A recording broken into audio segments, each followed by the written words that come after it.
Hi Smileys and wine enthusiasts. If this is your first time, welcome. And if you're aging like a fine wine, welcome back. In today's video, I'm going to teach you how to taste wine. So, how to taste wine. I'm going to give you the 3 S's to tasting wine. First, see, then smell, then sip or taste. So, see. First, let me pour a little bit of wine. And in front of me, I have 3 glasses of wine. I have a white, a red, and then I have a port or dessert wine. First, see. Lift up your wine to the light. Sometimes people say that you should put a white paper behind your glass so you can see. But for the most part, you're probably not going to have a white sheet of paper with you. Seeing is very important when you're comparing wines, or if you're doing a tasting and you have 2 to 3 glasses of wine in front of you.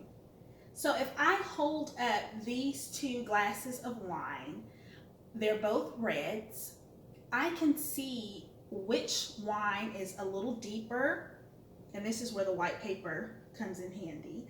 I can see which one's a little deeper in color, which one's a little lighter in color, which one is going to have bold notes and bold flavors. The lighter the color, the lighter the body, and the lighter the flavor notes are going to be. So this one appears to be deeper, so I should pick up strong notes on this one in comparison to this one as far as flavors. And this one should be more full-bodied than this one when I take a sip in my mouth. The next S to tasting wine, I don't know why I'm putting that down, is to smell. So after we've looked at our wine, compared it against another, if we have several in front of us, I'm going to smell. And we start off by swirling the wine, which is releasing those aromas. Now, you want to think of your wine almost like a delicate flower. You don't want to beat the wine, okay? You just want to gently swirl it in your glass. Let it open up and breathe. You've already let it rested. When you swirl, look at the legs that are coming down. The legs are that residue of the wine that's dripping down. Now, fun fact, if the legs come down evenly, that means it contains only one grape varietal. If it's coming down at different rates, like you can see these legs are already down, but these are still up here coming down slowly. And then towards the back, we have some that has come down halfway. That means that this is a blend. It has several grapes that were in the barrel or in the steel tank when making this wine. So I've swirled it.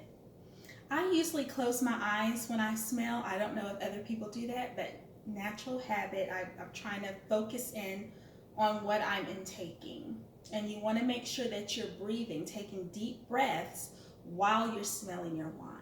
So you put your nose in the glass. You don't smell it from back here. You don't smell it like this. You put your nose in the glass.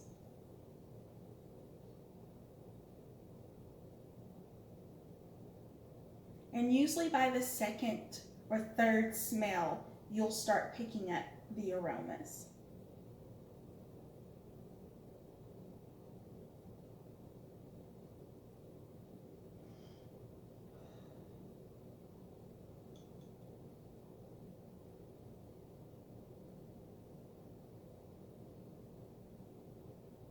So I'm getting dark berry,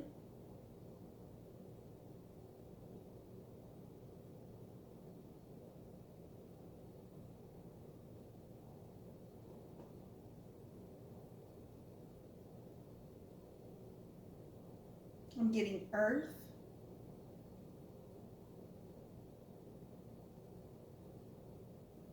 and after you smell, then you want to take a sip. and taste those flavors in your mouth.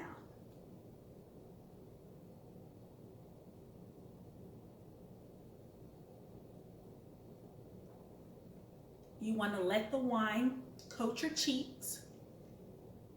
While it's in your mouth, you want to let it sit a second before you swallow. You want to breathe in through your nose to bring in more oxygen so that it will release those flavors. And on your second sip, you want to swirl it gently in your mouth just a little bit, as if you were trying to suck the coating off of a little M&M. You want to do that. And by the end of that second sip, that third sip, you'll start tasting flavors.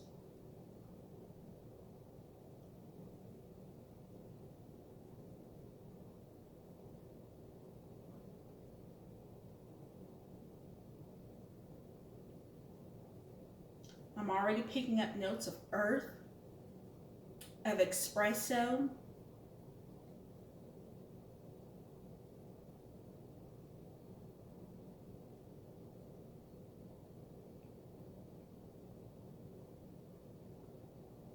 maybe a little bit of dark chocolate. Espresso and dark chocolate coffee, they taste the same to me, just strong, bitter.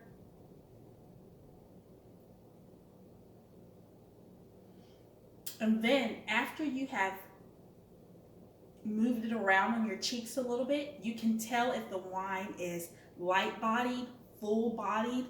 If your cheeks feel a little heavy, or coated, that's a full-bodied wine.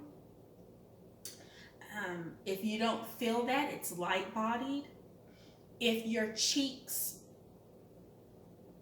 pucker in, that means that it's a drier wine. You'll feel those tannins in the wine, and that's more common with a red wine. If your cheeks begin to glisten or get glossy or a little watery, that's acidity, and that tells you that it is a high acidity wine. You'll find that in white wines, or it'll tell you if it's a low acidity. So after I have looked at my wine, gotten the color, compared it against another, if I have several glasses in front of me, I have swirled and sniffed the wine, and then lastly I'll sip, taste the wine, then I'll think about it and I'll say, okay, that was a dry red wine. I'll start listing out my notes and the things that I smelled and the things that I tasted on my palate. So for the aromas that I got, I am tasting a dry red wine. It's full body. The aromas of earth and herbs. The tasting notes were earth, espresso, dark chocolate, and it was a bold, full-bodied wine that had very nice tannins. They were consistent. They weren't, I've had some wines where they started off soft and then they sort of made a crescendo. These were just consistent.